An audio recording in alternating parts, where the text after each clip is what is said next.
আজ 17ই আগস্ট 2026 বিকেল 4:30।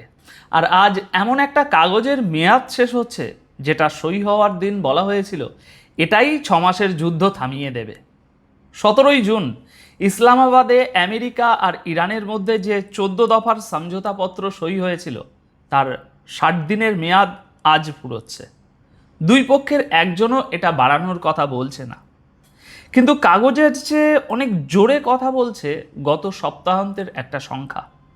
রয়টার্স, জাহাজ ট্র্যাকিং সংস্থা কিপলার তাদের বক্তব্যে জানাচ্ছে গত শনিবার হরমুজ প্রণালী দিয়ে পার হয়েছে মাত্র 5টা জাহাজ, রবিবার একটাও না, শূন্য। তার আগের সপ্তাহান্তে গিয়েছিল 31টা।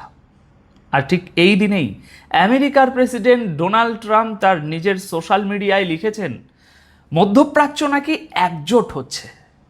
একই সপ্তাহান্তে ওয়াশিংটন পোস্ট লিখছে উপসাগরের 5টা দেশ তার উপর এতটাই বিরক্ত যে তারা এখন নিজেদের মাটিতে মার্কিন সামরিক ঘাঁটি রাখার যুক্তি নিয়েই প্রশ্ন তুলছে।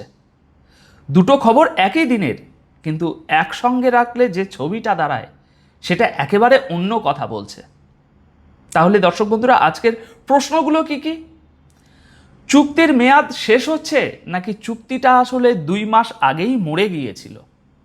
সেই দলিলের 5 নম্বর দফায় মাত্র 60 দিন কথাটা কে লিখিয়েছিল আর কেন? আমেরিকা যে $300 বিলিয়ন পুনর্গঠন প্যাকেজের প্রতিশ্রুতি দিয়েছিল তার কতটা এসেছে?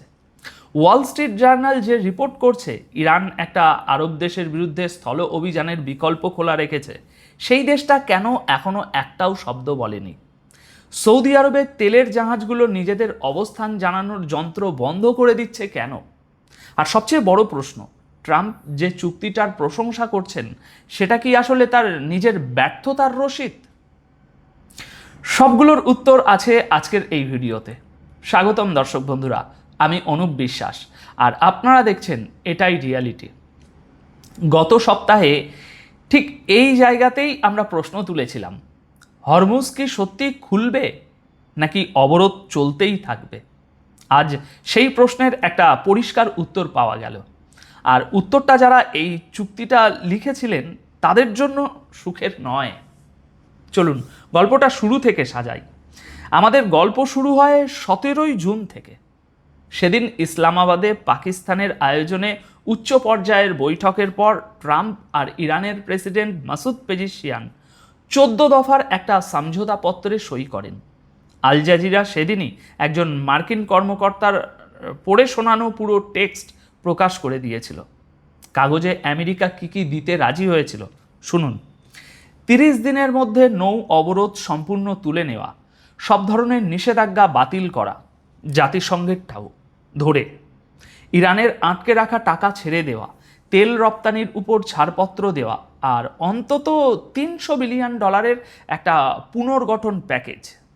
বিনিময়ে ইরানের কাজ ছিল দুটো, হরমুজের মাইন সরানো আর বাণিজ্যিক জাহাজগুলোর নিরাপদ যাতায়াতের ব্যবস্থা করা। এবার দ্বিতীয় ধাপ, 27শে জুন। সই হওয়ার মাত্র 10 দিনের মাথায় দুপক্ষ একে অপরের উপর চুক্তি ভাঙার দোষ দিতে শুরু করে। তারপর 7ই জুলাই ট্রাম্প নিজেই ঘোষণা করে দেন চুক্তি শেষ। মার্কিন হামলা আবার শুরু হয়। তৃতীয় ধাপ, 20শে জুলাই ইয়েমেনের হুতিরা সৌদি আরবের বন্দরগুলোর বিরুদ্ধে নৌ অবরোধ ঘোষণা করে। লোহিত সাগরের হিসেবটা ঠিক ওখান থেকেই বদলাতে শুরু করে। চতুর্থ ধাপ, 7ই আগস্ট মক্কা, সৌদি আরব, তুরস্ক আর পাকিস্তান একটা যৌথ প্রতিরক্ষা চুক্তিতে সই করে। একজনের উপরে হামলা মানে 3 জনের উপরে হামলা, ন্যাটোর 5 নম্বর ধারার মতোই। আর পঞ্চম ধাপ, গত 3 দিন শুক্রবার নিউ ইয়র্কে দাঁড়িয়ে ট্রাম্প বললেন ইরানকে হারানোর পর তিনি হরমুজ প্রণালীকে আমেরিকার ভূখণ্ড হিসাবে ঘোষণা করবেন। শনিবার ওয়াশিংটন পোস্টের রিপোর্ট, রবিবার ওয়াল স্ট্রিট জার্নালের রিপোর্ট, আর আজ কাগজের মেয়াদ শেষ। দর্শক বন্ধুরা, এবার আসল জায়গায় আসি, কারণ এই পুরো গল্পটা আসলে একটা দলিলের একটা শব্দের উপরে দাঁড়িয়ে আছে। সমঝোতাপত্রের 5 নম্বর দফাটা একটু মন দিয়ে শুনুন, আমি হুবহু পড়ছি। ইংরেজি লাইনটা আল জাজিরার প্রকাশিত টেক্সট থেকে লেখা আছে, ইরান তার সর্বোচ্চ চেষ্টা ব্যবহার করে বাণিজ্যিক জাহাজের নিরাপদ যাতায়াতের ব্যবস্থা করবে বিনা খরচে, মাত্র 60 দিনের জন্য। মাত্র 60 দিনের জন্য। ইংরেজিতে শব্দটা অনলি, এই একটা শব্দের মধ্যে পুরো খেলাটা লুকিয়ে আছে। দেখুন, আমেরিকার প্রতিশ্রুতিগুলোর কোনোটার সঙ্গে এরকম মেয়াদ জোড়া ছিল না। নিষেধাজ্ঞা তোলা, টাকা ছাড়া, 300 বিলিয়ন, এগুলোর কোনোটাতেই লেখা ছিল না মাত্র 60 দিনের জন্য।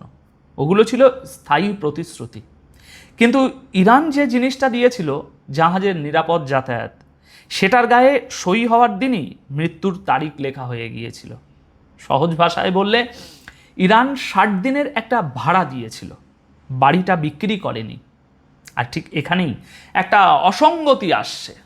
ওই একই দলিলের 9 নম্বর দফায় লেখা, চূড়ান্ত চুক্তি না হওয়া পর্যন্ত আমেরিকা কোনো নূতন নিষেধাজ্ঞা দেবে না আর এই অঞ্চলে বাড়তি সেনা মোতায়েন করবে না। এবার শুক্রবারের খবরটা একটু মিলিয়ে দেখুন। আমেরিকার অর্থমন্ত্রী স্কট বেসেন্ট বললেন, ইরানের উপর এমন ব্যবস্থা নেওয়া হবে যা আগে কখনো দেখা যায়নি। আর 4 নম্বর দফা অনুযায়ী নৌ অবরোধ 30 দিনের মধ্যে সম্পূর্ণ উঠে যাওয়ার কথা ছিল। আজ 61 দিন পার, অবরোধ চলছে। তাহলে একটা প্রশ্নের উত্তর দিন, যে দলিলটার মেয়াদ আজ শেষ হচ্ছে বলে খবর হচ্ছে, সেই দলিলের অর্ধেক তো জুলাই মাসেই ভেঙে পড়েছিল। তাহলে আজ আসলে কিসের মেয়াদ শেষ হচ্ছে? ইরানের পররাষ্ট্রমন্ত্রী আব্বাস আরাগাচি ঠিক এই কথাটাই বলেছেন। তার ভাষায়, ইসলামাবাদের কাগজটা যুদ্ধবিরতি ছিল না, ছিল যুদ্ধের সমাপ্তি। আর যেটা যুদ্ধবিরতিই নয়, সেটার মেয়াদ বাড়ানোর প্রশ্নই ওঠে না। আপনারা লক্ষ্য করুন এখানে শব্দের লড়াইটা কিভাবে হচ্ছে। পশ্চিমা সংবাদ মাধ্যম লিখছে যুদ্ধবিরতির মেয়াদ শেষ, যার মানে দাঁড়ায় ইরানের কাছ থেকে কিছু আদায় করতে হবে। তেহরান বলছে যুদ্ধ তো আগেই শেষ, যার মানে দাঁড়ায় দেওয়ার বাকি কিছু নেই। একটা শব্দ, কিন্তু পুরো দর কষাকষির অবস্থানটাই আলাদা। দর্শক বন্ধুরা, এবার আসা যাক আজকের দ্বিতীয় বড় খবরে। আর এটাই আমার মতে আজকের সবচেয়ে গুরুত্বপূর্ণ খবর, যদিও এটা নিয়ে সবচেয়ে কম কথা হচ্ছে। রবিবার ওয়াল স্ট্রিট জার্নাল একটা রিপোর্ট করেছে ইরানি ও আরব কর্মকর্তাদের বরাত দিয়ে। রিপোর্ট বলছে, ইরান এই 60 দিনের সমঝোতাকে শুরু থেকেই সন্দেহের চোখে দেখেছে। তেহরানের ধারণা ছিল আমেরিকা আর ইসরায়েল বড় হামলার প্রস্তুতির জন্য সময় কিনছে, তাই ইরানও ঠিক একই কাজ করেছে। আরব গোয়েন্দা সূত্রের বরাত দিয়ে রিপোর্টে বলা হয়েছে, ইরানের সামনে যেসব বিকল্প তৈরি রাখা আছে তার মধ্যে আছে সমুদ্রের নিচের ইন্টারনেট কেবল অচল করে দেওয়া, উপসাগরীয় দেশগুলোর ভিতরে রাজনৈতিক অস্থিরতা উস্কে দেওয়া, এমনকি কুয়েতে স্থল অভিযান পর্যন্ত। এখানে একটা কথা খুব পরিষ্কার করে বলে রাখা দরকার, এটা ইরানের কোনো ঘোষণা নয়, এটা একটা মার্কিন সংবাদপত্রের রিপোর্ট, যার সূত্র আরব গোয়েন্দা সংস্থা। ইরান এই দাবি স্বীকারও করেনি, অস্বীকারও করেনি, স্বাধীনভাবে যাচাই করা যায়নি। আর এখানে আমার নিজের একটা প্রশ্ন আছে, যদি একটা দেশের বিরুদ্ধে স্থল অভিযানের পরিকল্পনার খবর ছাপা হয়, সেই দেশটা তো সবার আগে চিৎকার করার কথা। কুয়েত আজ পর্যন্ত একটা লাইনের বিবৃতিও দেয়নি, ওয়াশিংটনও দেয়নি। এবার একটু ভেবে দেখুন, রিপোর্টটা কারা দিয়েছে? আরব গোয়েন্দা সংস্থা। আর ঠিক এই মুহূর্তে উপসাগরীয় দেশগুলো ওয়াশিংটনকে বোঝাতে চাইছে যে তারা কতটা বিপদে আছে। রিপোর্ট সবসময় নিজে থেকে ছাপা হয় না, কখনো কখনো বার্তা দেওয়ার জন্যও ছাপানো হয়। আর এই বার্তাটা কি সেটা বুঝতে হলে আজকের তৃতীয় খবরে আমাদেরকে যেতে হবে। আর এখানেই দুটো আলাদা খবর জুড়ে গিয়ে একটা তৃতীয় অর্থ তৈরি হচ্ছে। গতকাল রবিবার দুপুরে ট্রাম্প তার সোশ্যাল মিডিয়ায় লিখেছেন, আমি হুবহু পড়ছি, খুব খুশি হলাম দেখে যে সৌদি আরব, তুরস্ক আর পাকিস্তান শেষ পর্যন্ত মক্কা যৌথ প্রতিরক্ষা চুক্তিতে সই করেছে। এটা দেখাচ্ছে মধ্যপ্রাচ্য কিভাবে একজোট হচ্ছে আর কিভাবে দেশগুলো শেষ পর্যন্ত নিজেদের রক্ষা করতে পারবে আরও অর্থপূর্ণভাবে। তিনি একে বড় সাহসী আর গুরুত্বপূর্ণ পদক্ষেপ বলেছেন। এবার এই লাইনটার পাশে ওয়াশিংটন পোস্টের শনিবারের রিপোর্টটা রাখুন। আরব ও পশ্চিমা কর্মকর্তাদের বরাত দিয়ে ওয়াশিংটন পোস্ট লিখেছে, সৌদি আরব, সংযুক্ত আরব আমিরাত, কাতার, কুয়েত আর বাহরাইন, এই 5টা সরকার ট্রাম্পের উপর বিরক্তিতে একজোট। যুদ্ধ শুরু হওয়ার পর থেকে ওয়াশিংটনের প্রতি ক্ষোভ এখন সর্বোচ্চ পর্যায়ে। একজন উপসাগরীয় কর্মকর্তা কাগজটাকে যা বলেছেন আমি হুবহু পড়ছি। ট্রাম্প এই যুদ্ধটা শুরু করেছেন আর দাম দিচ্ছি আমরা। দর্শক বন্ধুরা, এটা আমার বিশ্লেষণ নয়, এটা আমেরিকারই একটা প্রধান সংবাদপত্রে ছাপা, আমেরিকারই এক মিত্র দেশের কর্মকর্তার কথা। আর সবচেয়ে বড় কথাটা এখনো বাকি। রিপোর্টে একজন ইউরোপীয় কর্মকর্তা বলছেন, মক্কার এই প্রতিরক্ষা চুক্তিটা আসলে আমেরিকার উদ্দেশ্যে একটা সংকেত। এই দেশগুলো নিজেদের নিরাপত্তার অংশীদার বদলে ফেলার চেষ্টা করছে। তার কথায় তাদের হিসাবে আমেরিকা আর যথেষ্ট নয়। আর একজন পশ্চিমা কূটনীতিক বলেছেন যে মার্কিন সেনার উপস্থিতি এই অঞ্চলে আগেও কেউ উৎসাহ নিয়ে চায়নি, সেটা ছিল একটা প্রয়োজনীয় ঝামেলা। তার ভাষায় এখন প্রয়োজনীয়তাটাই প্রশ্নের মুখে। এবার হিসাবটা মেলান। ট্রাম্প যে চুক্তিটাকে মধ্যপ্রাচ্য একজোট হচ্ছে বলে অভিনন্দন জানাচ্ছেন, সেই একই চুক্তিকে ইউরোপীয় কর্মকর্তারা বলছেন আমেরিকার হাতছাড়ার সংকেত।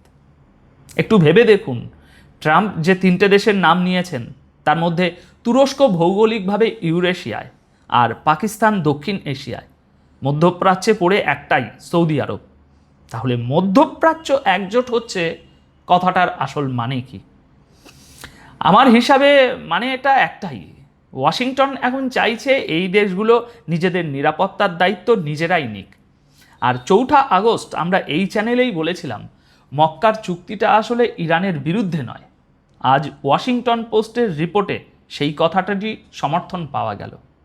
এবার সংখ্যায় আসি, কারণ কূটনীতির কথা যাই হোক, সমুদ্রের হিসাব মিথ্যে বলে না। হরমুজ প্রণালী দিয়ে গত সপ্তাহান্তে গেছে 5টা জাহাজ, রবিবার শূন্য, আগের সপ্তাহান্তে 31টা। অপরিশোধিত তেলের দাম আজ সকালে ব্যারেল প্রতি $89। এবছরে বেড়েছে 40%-রও বেশি।